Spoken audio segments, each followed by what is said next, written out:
Hi, everybody. Happy Friday. It was so good to see some of you in the parade today. That was fun. This is chapter 14. It's called An Evening on the River. When Stuart arrived at his campsite by the river, he was hot and tired. He put the canoe in the water and was very sorry to see that it leaked badly. The birch bark at the stern was held together by a lacing, and the water came in through the seam. In a few seconds, the canoe was half full of water. "Darn it," said Stuart. "I've been swindled." He'd had to pay 76 cents for a genuine Indian birch bark canoe, only to find that it leaked. "Darn, darn, darn," he muttered. Then he bailed out his canoe and he hauled it up on the beach for repairs.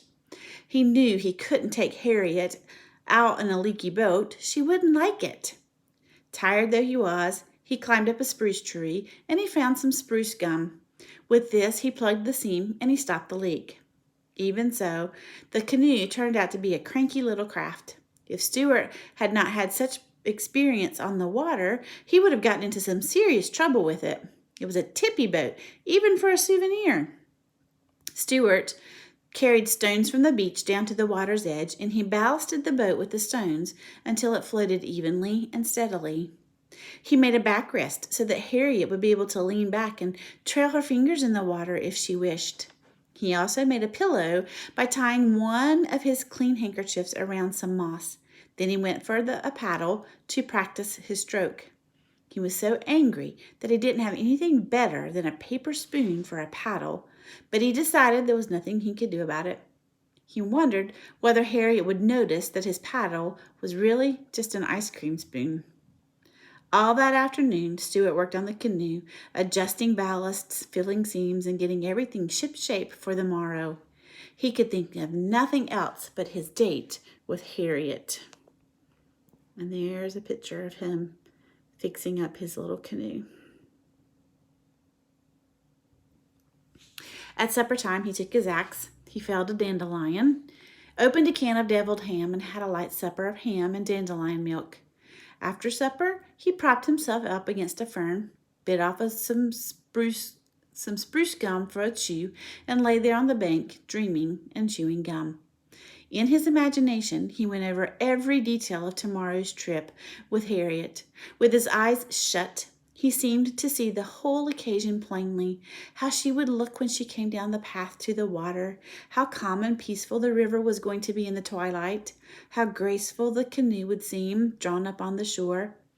In imagination, he lived every minute of their evening together. They would paddle to a large water lily pad upstream, and he would invite Harriet to step out on the pad and sit a while.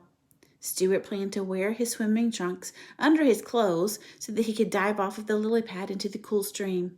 He would swim the crawl stroke up and down all around the lily pad while Harriet watched, admiring his ability as a swimmer. Stuart chewed the spruce gum very rapidly as he thought about this part of the episode. And there's a picture of him cutting down the dandelion and having his little picnic dinner. Suddenly, Stuart opened his eyes and sat up. He thought about the letter that he had sent, and he wondered whether it had ever been delivered. It was an unusually small letter, of course, and it might have gone unnoticed in the letterbox. This idea filled him with worries and fears. But soon he let his thoughts return to the river, and as he lay there, a whippoorwill began to sing on the opposite shore. Darkness spread over the land, and Stuart dropped off to sleep. The next day dawned cloudy. Stuart had to go up to the village to have the oil changed in his car, so he hid the canoe under some leaves tied firmly to a stone, and he went off on his errand. Still thinking about Harriet and wishing it were a nicer day, the sky looked rainy. Stuart returned from the village with a headache, but he hoped that it would be better by 5 o'clock. He felt rather nervous as he had never taken a girl canoeing before. He spent the afternoon lying around camp, trying on different shirts to see which looked best on him, and combing his whiskers. He would no sooner get a clean shirt on than he would discover that it got wet under his arms from nervous perspiration, and he would have to change it to a dry one. He put on a clean shirt at 2 o'clock, another at 3 o'clock, and another at 4:15. This took up most of his afternoon. As 5 o'clock drew near, Stuart grew more and more nervous. He kept looking at his watch, glancing up the path, combing his hair, talking to himself, and fidgeting. Okay, and there's a picture on this page, but this is what Stuart was imagining in his mind, that he would go swimming while Harriet sat on the little lily pad. The day had turned out chilly, and Stuart was almost sure that there was going to be rain. He couldn't imagine what he would do if it would rain, just as Harriet Ames showed up to go canoeing. At last 5 o'clock arrived, and Stuart heard someone coming down the path. It was Harriet. She had accepted his invitation. Stuart threw himself down against a stump and tried to strike an easy attitude, as though he were accustomed to taking girls out. He waited until Harriet was within a few feet of him, and then he got up. "Well, hello there," he said, trying to keep his voice from trembling. "Are you Mr. Little?" asked Harriet. "Yes," said Stuart. "It's nice of you to come." "Well, it was very good of you to ask me," replied Harriet. She was wearing a white sweater, a tweed skirt, a short white wool socks, and sneakers. Her hair was tied up with a bright-colored handkerchief, and Stuart noticed that she carried a box of peppermints in her hand. Look at this picture of Stuart. So he's leaning up here trying to act all cool as Harriet comes walking up the path. "Not at all. Glad to do it," said Stuart. "I only wish we had better weather." Excuse me. "It looks rather sticky, don't you think?" Stuart was trying to make his voice sound like he had an English accent. Harriet looked at the sky and nodded. "Oh, well," she said, "if it rains, it rains." "Sure," repeated Stuart. "If it rains, it rains. My canoe's a short distance up the shore. May I help you over the rough places in the path?" Stuart was very courteous mouse by nature.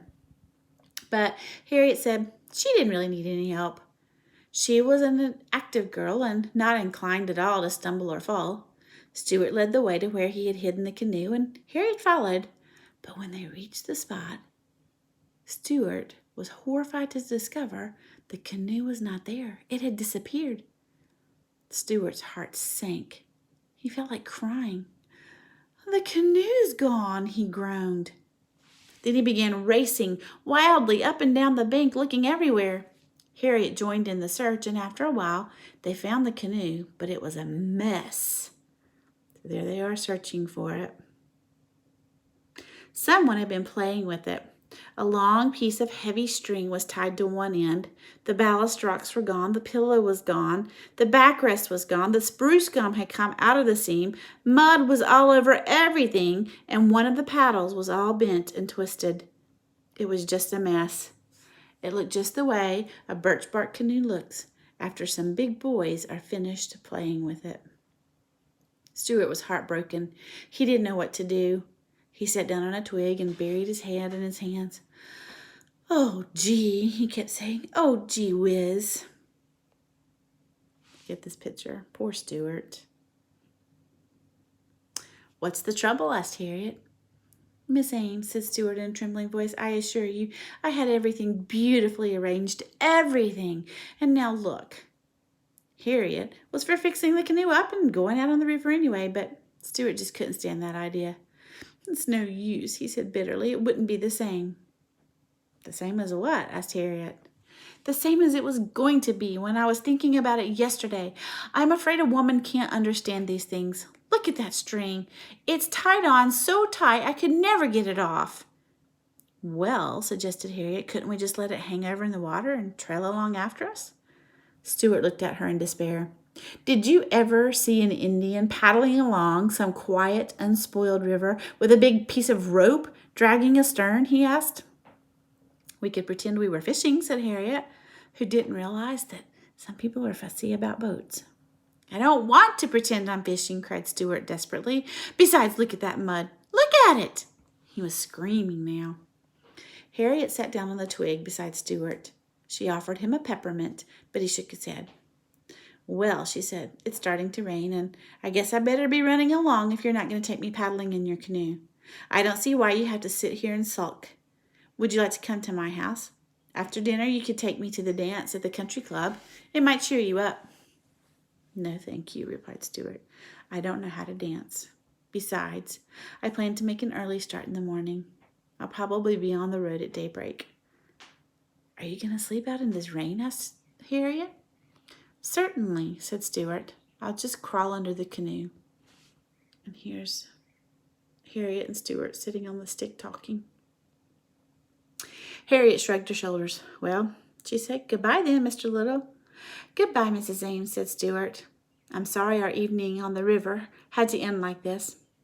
So am I, said Harriet, and she walked along the wet path toward Tracy's Lane, leaving Stuart alone with his broken dreams and his damaged canoe.